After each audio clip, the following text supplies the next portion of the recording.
नमस्कार, मैं हूं संजय शर्मा। आप देख रहे हैं 4 PM न्यूज नेटवर्क। मैं समझ नहीं पा रहा कि सरकार को हो क्या गया है जो अंतर्राष्ट्रीय बेइज्जती कराने पर तुली हुई है। पाकिस्तान के साथ झड़प हुई, हम जीते हम हारे। हम दावा कर सकते हैं कि हम जीते, हमारी सेना ने बहुत बहादुरी से पराक्रम दिखाया। लेकिन जब झूठ बोलते हैं और अंतर्राष्ट्रीय स्तर पर वो खुलासे होते हैं तब पूरे देश की बेइज्जती होती है। आपको याद होगा कि मीडिया से, विदेशी मीडिया से सरकार बात नहीं कर रही थी। CNN और BBC जैसे एजेंसियां अलग अलग छाप रही थी। यहाँ पे द टेलीग्राफ ने छाप दिया था कि राफेल गिरे हैं। अगर सरकार बता देती जो अब राफेल बनाने वाली कंपनी ने बताया है तो इतनी फजीयत नहीं होती। आखिर किसने अनिल अंबानी की जो कंपनी दिवालिया हो गई थी उसको राफेल के सौदे में डाला? आखिर सुप्रीम कोर्ट में क्यों सरकार ने नहीं बताया कि कितने रेट पर राफेल खरीदे गए? और अब हो क्या रहा है? अलग अलग जगह पे एक्स ट्विटर जो है वो एक्स जो हो गया, वो कह रहा है कि हमसे 2-2,500 अकाउंट ब्लॉक करने को भारत सरकार ने कहा। पता नहीं क्या मामला हो रहा है। उधर बिहार में चुनाव आयोग ने साहब की वो फजीयत कराई है। राहुल और तेजस्वी क्या कमाल करेंगे, पता चल जाएगा। इन तमाम मुद्दों पर मैंने अभय दुबे जी से बातचीत की है, बहुत तार्किक बातचीत है। सीधे लेके चलता हूं अभय दुबे जी के पास। बताइएगा चैनल को ज्वाइन और सब्सक्राइब करके कैसी लगी बातचीत। 4 PM न्यूज नेटवर्क में स्वागत है अभय दुबे जी आपका। मुझको लगता है कि पाकिस्तान से जो झड़प हुई है उसके बाद हम लोग अपनी एक-एक गलती के कारण दुनिया भर में हँसी का पात्र बनते जा रहे हैं। आप सोचिए कि उस दौर में हम लोगों ने मीडिया से बात करना, हम लोग मतलब सरकार ने मीडिया से बात करना मना कर बंद कर दिया था, कोई बात नहीं कर रहा था। BBC और CNN जैसे चैनल चला रहे थे कि भारत के कुछ जहाज गिर गए हैं, राफेल गिर गए हैं। टेलीग्राफ ने छाप दिया राफेल गिर गए हैं। लेकिन भक्त लोग कह रहे थे, जो ऐसी बात कर रहा था, कह रहे थे ये तो सरकार की देशभक्ति पर सवाल खड़ा कर रहे हैं, सेना की देशभक्ति पे सवाल खड़ा कर रहे हैं। सरकार ना हाँ कह रही थी, ना कह रही थी, मतलब कुछ बता ही नहीं रही थी।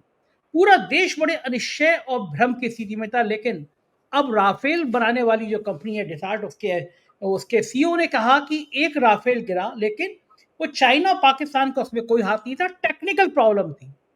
अगर टेक्निकल प्रॉब्लम थी तो ये और गंभीर बात है, क्योंकि राफेल जब खरीदे गए थे तो ये सवाल उठा था कि राफेल बहुत ज्यादा कीमत पर खरीदे गए हैं। सरकार ने सुप्रीम कोर्ट में कहा था ये रक्षा सौदा है, इस पे हम बात नहीं कर सकते। बल्कि एक पत्रकार ने जब राफेल के मामले में छाप दिया था तो सरकार ने पूछा तुम्हें जानकारियां कहां से मिली, कानूनी कार्रवाई करने की बात हुई थी। तब सुप्रीम कोर्ट का फैसला आया था कि पत्रकार से पूछा नहीं जा सकता कि उसे जानकारी कहां से मिली। अनिल अंबानी जिनकी दिवालिया कंपनी थी उसको राफेल में बीच में डाला गया, उस पर विवाद हुए। और राफेल का जिन ऐसे दौर में जब मोदी जी कमजोर हो रहे हैं, नितिन गडकरी कह रहे हैं कि हमारी नीतियां ऐसी रही हैं कि गरीब और गरीब, अमीर और अमीर होता जा रहा है, 75 साल का मुद्दा सामने आ रहा है। ऐसे मौके पर राफेल के सीईओ की ये स्वीकारोक्ति थी कि टेक्निकल प्रॉब्लम की वजह से हमारा राफेल गिरा। आप क्या मानते हैं, अगर ये बात सरकार शुरू में कह देती तो क्या इतनी फजीयत होती? सरकार छुपाना क्या चाह रही है और किससे छुपाना चाह रही है अभय जी? संजय जी, मैं तो ये सोच के परेशान हूं कि मैं किसकी बात को सही मानूं।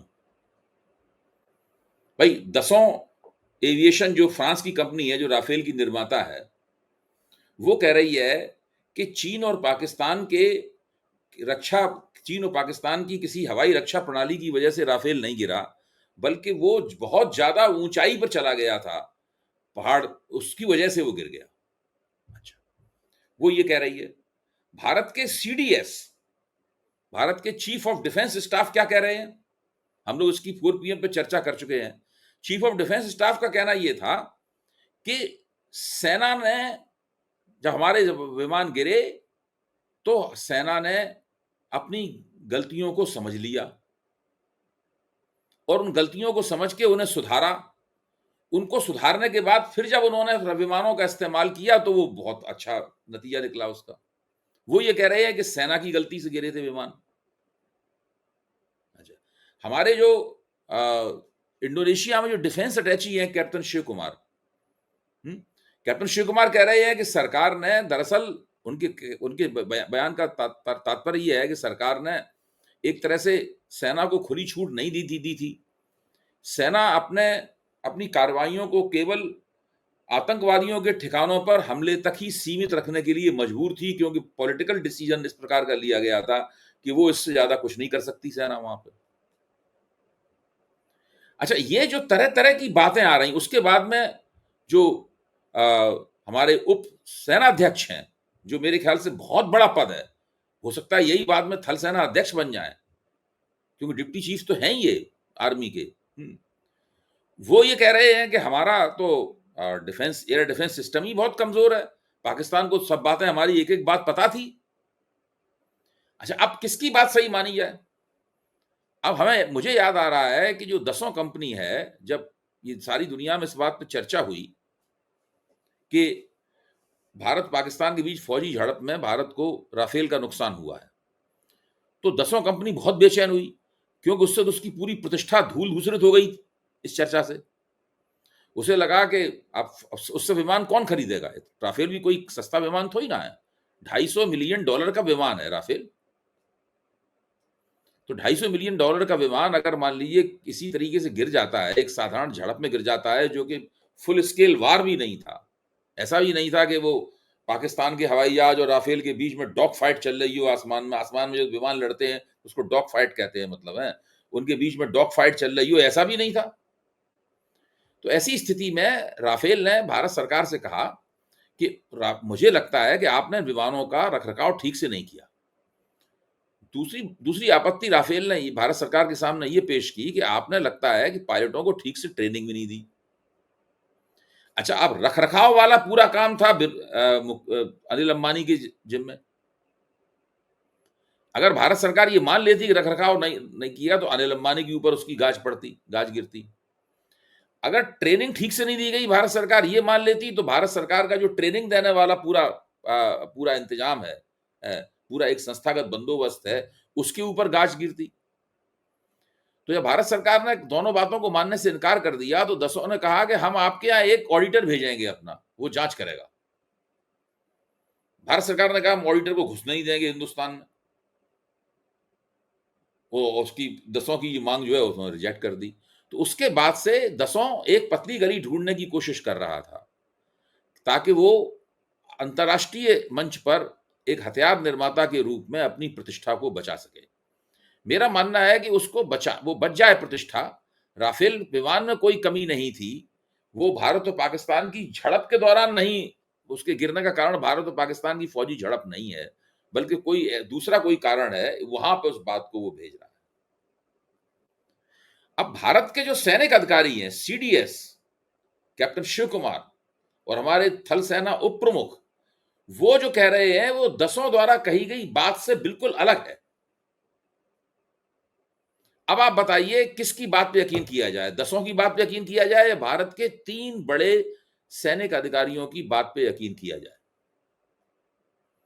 ये एक बड़ा सवाल है। देखिए, जब तक ऐसे मामले में जबकि एक से ज्यादा नैरेटिव किसी चीज के आ रहे हों, एक दूसरे को काटते बयान आ रहे हों, तो सरकार को एक प्रामाणिक नैरेटिव पेश करना चाहिए। मैं तो अभी से नहीं कह रहा हूं, मैं ऑपरेशन सिंदूर के जमाने से कह रहा हूं कि सरकार को अपना एक प्रामाणिक नैरेटिव पेश करना चाहिए। तीनों सैनिक अधिकारी हैं, बड़े पदों पे बैठे हुए हैं। एक डिफेंस अटैची हैं, एक थल सेना के उप प्रमुख हैं और तीसरे सीडीएस हैं। तीनों सैनिक अधिकारी ऐसे बयान दे रहे हैं जो एक दूसरे से मेल नहीं खाते। तीनों के बड़े आराम से कोई भी सुनेगा अलग-अलग मतलब निकाल सकता है। भारत सरकार कोई भी प्रामाणिक नैरेटिव अपनी तरफ से पेश, भारत सरकार ऐसा कोई नैरेटिव पेश नहीं कर रही, सुनते ही हमें यकीन हो जाए उसके ऊपर। हमें लगा यही बात बिल्कुल सही है। कितनी अच्छी बात कही है, तर्कपूर्ण है, समझ में आती है, और ये इधर-उधर की जो बातें हो रही हैं और फिर सब लोग वही बात कहें। ऐसा ना हो कि वो नेवी के कैप्टन है शिव कुमार, वो कुछ और कह रहे हैं, सीडीएस कुछ और कह रहे हैं और थल सेना उप प्रमुख कुछ और कह रहे हैं। ये सब जो है इससे बहुत ज्यादा भ्रम फैल रहा है। जो पढ़े लिखे समझदार लोग हैं, जो ऑपरेशन सिंदूर के बारे में कुछ सोचना समझना जानना जानना चाहते हैं, उनके दिमाग में भी सवाल उठ रहे हैं। उनमें से भाजपा के समर्थकों की संख्या काफी है। तो मुझे लगता है ये करके भारत सरकार अपना नुकसान कर रही है, देश का नुकसान कर रही है, रक्षा मंत्रालय की और फौजों की और वायुसेना की प्रतिष्ठा का क्षय हो रहा है। और कुल मिलाकर मैं ये मानता हूं कि इससे पूरे राष्ट्र की प्रतिष्ठा का इससे क्षय हो रहा है। अभी देखिए, ये सरकार को समझ में नहीं आ रही थी अगर हम ऐसी चीजें छुपाएंगे इस दौर में, संचार क्रांति के इस दौर में कुछ चीजें छुपेंगी नहीं, फैय्यज अपनी फजीयत जरूर ज्यादा हो जाएगी। तो सरकार क्यों छुपा रही थी? आपको क्या लगता है, क्या कारण था इसका? देखिए इनका इनका इनका हमेशा फार्मूला होता है प्रबंधन करने का। मैं कई बार कह चुका हूँ, मैनेज करते हैं हर चीज को, मतलब। और मैनेज करने का क्या होता है कि वो हमेशा सतही तौर पे किया जाता है। ऊपर से समस्या दिखी, थोड़ा सा प्रबंधन करके किसी तरीके से बच जाओ, इसके नुकसान को न्यूनतम कर दो। इस ये उनका पूरा रहता है। इनके पास कोई दूरगामी दृष्टिकोण नहीं है। किसी किस्म का साहसपूर्ण कदम उठाकर कोई दूरगामी योजना ये लोग नहीं बनाते हैं। तो सारा काम इनका इस तरीके से चलता है। अब यहां पे ये बहुत बुरी तरह फंस गए हैं। कई मामलों में कामयाब भी हो जाते हैं, लेकिन यहां पे ये बहुत बुरी तरीके से फंस गए हैं। और जिस चीज को आप फजीयत कह रहे हैं, वो इनकी मुतवातिर हो रही है। और उस फजीयत का जवाब इनके पास एक ही है, चुप बैठे हुए हैं, कुछ नहीं बोल रहे। राजनाथ सिंह जी कुछ बोल रहे हैं? नहीं बोल रहे। नरेंद्र मोदी कुछ बोल रहे हैं? नहीं बोल रहे। अब ये दसों ने जो कहा है, अब सीडीएस को उसमें कुछ बोलना चाहिए ना।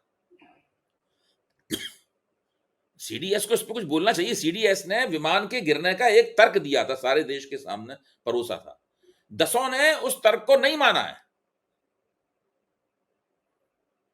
या तो सीडीएस को ये बताना समझाना चाहिए हमें कि क्यों उनकी बात और विमान बनाने वाली कंपनी की बात एक ही है।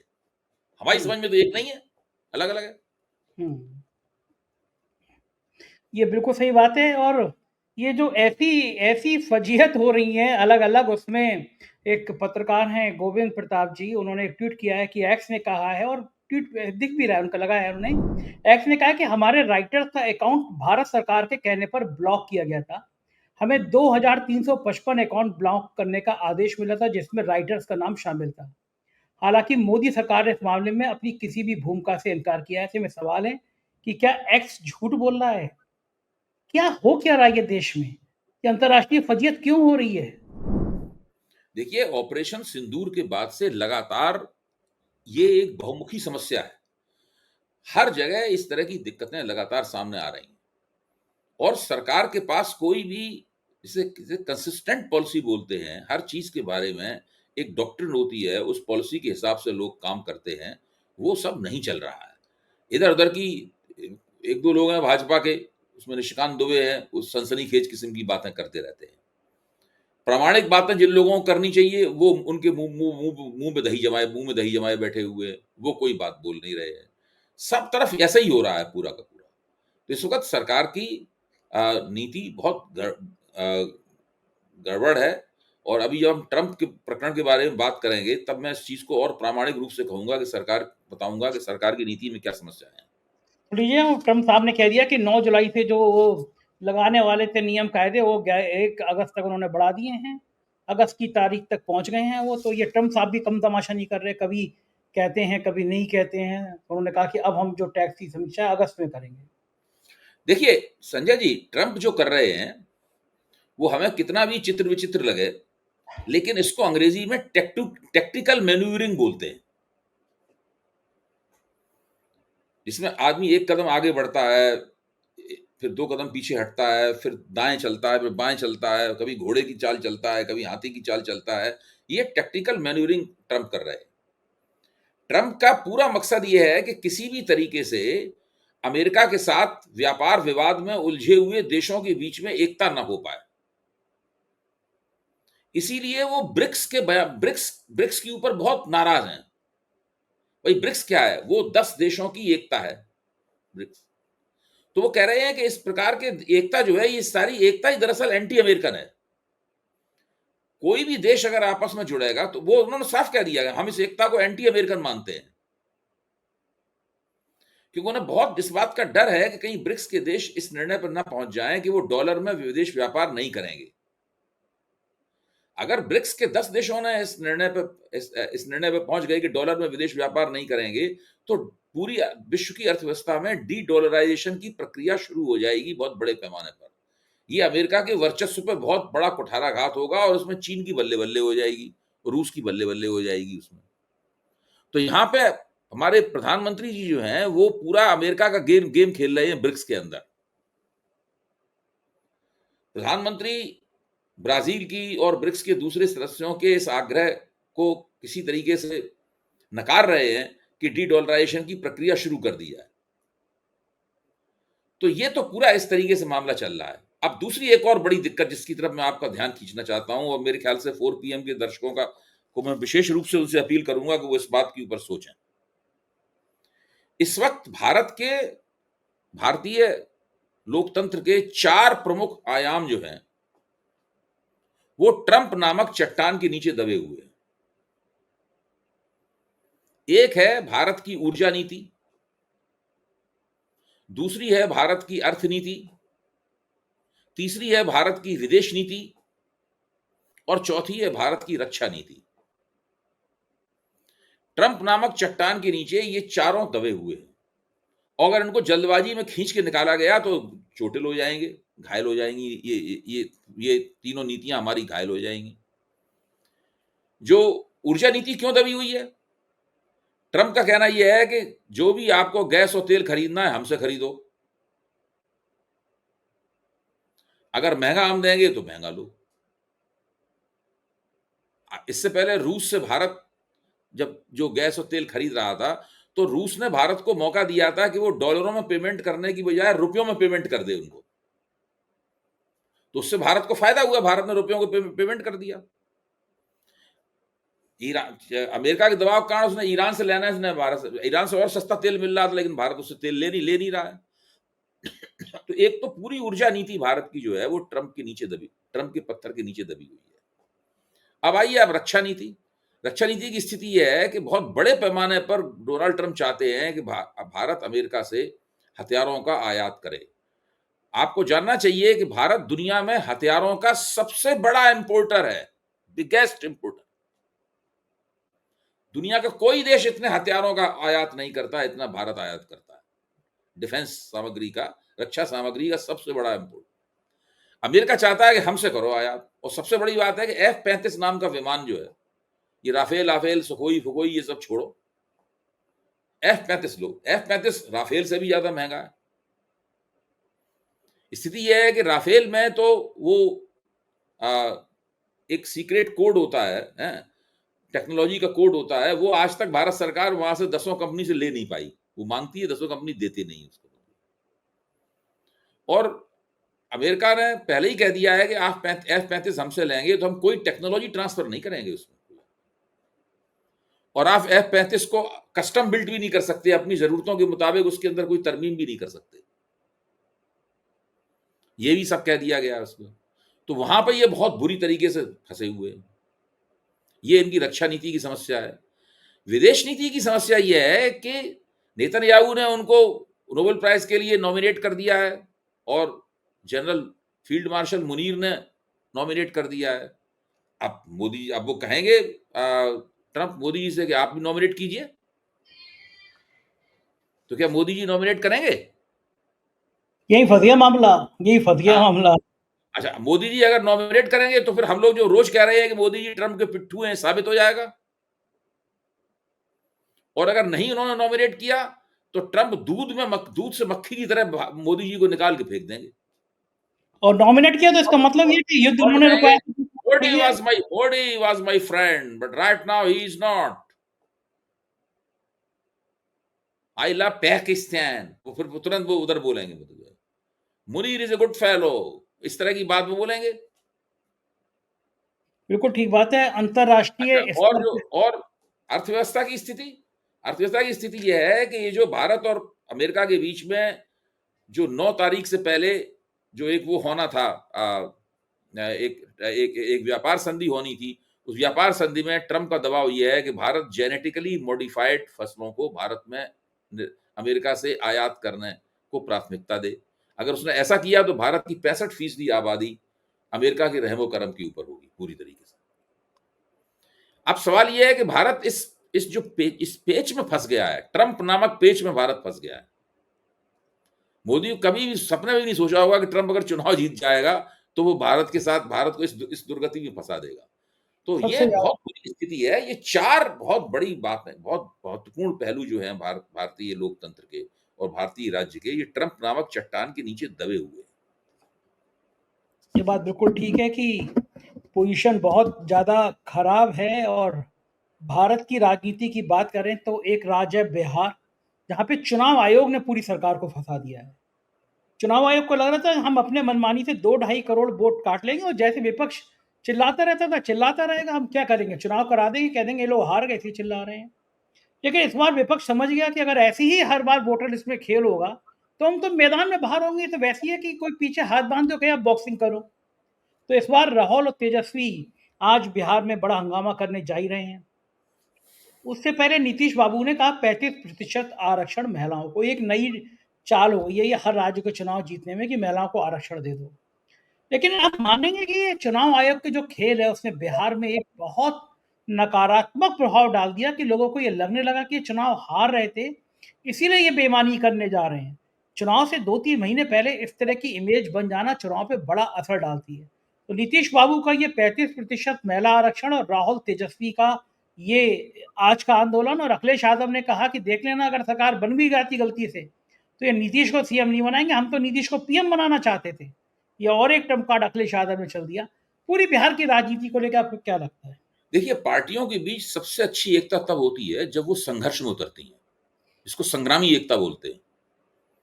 ये सब किसी भी अगर कोई गठजोड़ है, वैसे गठजोड़ कमरे में बैठ के बातें करता रहे कि हम समर्थन करते हैं और सीटों का तालमेल कर लें, उससे एकता नहीं होती, उसमें मतभेद रहते हैं, उसमें एकता जो होती है वो कमजोर होती है, फर्जी किस्म की एकता होती है।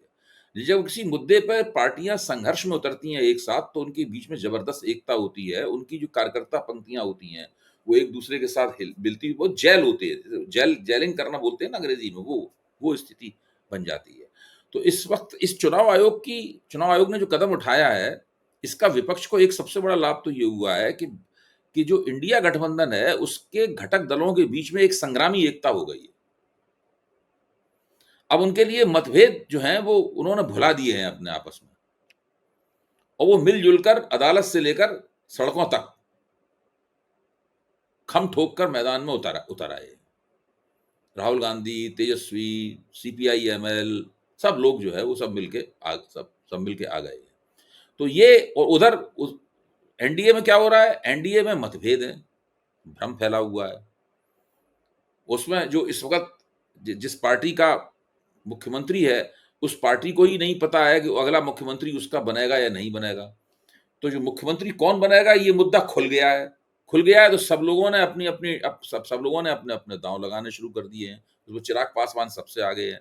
तो मुझे तो लगता ही है कि इस वक्त जो एनडीए है वो मतभेदों का शिकार है, भ्रम का शिकार है, और इंडिया गठबंधन है उसके बीच में चुनाव आयोग के इस कदम के खिलाफ एक संग्रामी एकता दिखाई पड़ रही है।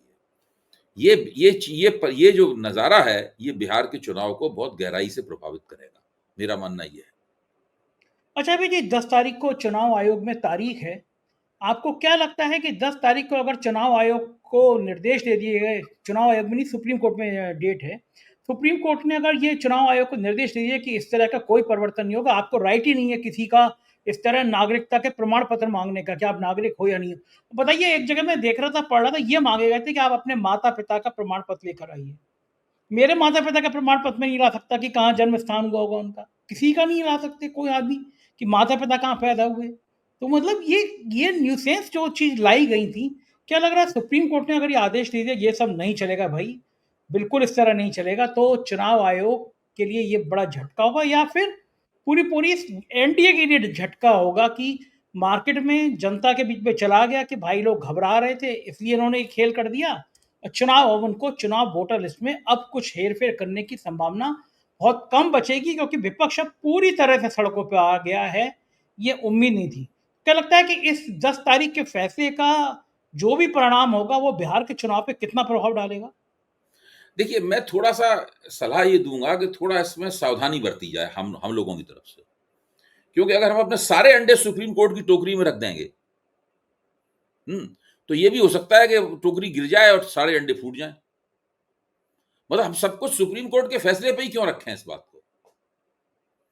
क्योंकि हमें नहीं पता सुप्रीम कोर्ट क्या फैसला देगा। सुप्रीम कोर्ट एक अजीब-ओ-गरीब कोई फैसला भी दे सकता है। आपको ध्यान होगा कि जिस मध्य प्रदेश के जिस बंदे ने कर्नल सोफिया कुरैशी के बारे में उल्टी-सीधी बातें कही थी, तो सुप्रीम कोर्ट ने क्या किया, उसने तो जांच टीम बना दी थी उसमें। जांच टीम की जरूरत, जब वो खुद ही बंदा स्वीकार कर रहा था कि हमने गलती की है और हम माफी मांगते हैं, तो उसकी क्या जांच होनी थी और उसकी। एक जांच टीम बना के उन्होंने उसको एक तरह से देखा जाए तो कानूनी कार्रवाई के दायरे से बाहर निकाल दिया। तो पता नहीं सुप्रीम कोर्ट की तरफ से क्या फैसला है। मैं बिल्कुल सुप्रीम कोर्ट की टोकरी में अपने सारे अंडे रखने को तैयार नहीं हूं। मैं ये मानता हूं कि इस सवाल के ऊपर विपक्ष को लंबे अरसे तक संघर्ष करना पड़ सकता है। सुप्रीम कोर्ट से राहत मिली, बहुत अच्छी बात है, उसका स्वागत है, उसका फायदा होगा विपक्ष को, कांग्रेस को, भाजपा को नुकसान होगा और चुनाव आयोग को झटका लगेगा। लेकिन अगर नहीं मिलती है राहत, तब भी विपक्ष को संघर्ष करने के लिए तैयार रहना चाहिए, उसकी योजना सही होनी चाहिए और उन्हें डटकर लंबे अरसे तक सड़कों पर उतरना होगा, लड़ाइयां करनी होंगी और जनता तक ये बात पहुंचानी होगी कि आपके वोट कटने के लिए जा रहे हैं। बिल्कुल ठीक कह रहे हैं, ये बात वहाँ तक पहुँचानी होगी। बहुत-बहुत शुक्रिया अभय जी, आपने हमें इतना समय दिया, थैंक यू। तो ये था अभय दुबे, पूरी बातचीत आपने सुनी। आपको यकीन होगा कि एक-एक बात, एक-एक तर्क बिल्कुल महत्वपूर्ण था। आपको क्या लगता है कि आखिर किन-किन चीज़ों पर सरकार गलती कर रही है? बताइएगा ज़रूर। शुक्रिया, थैंक यू।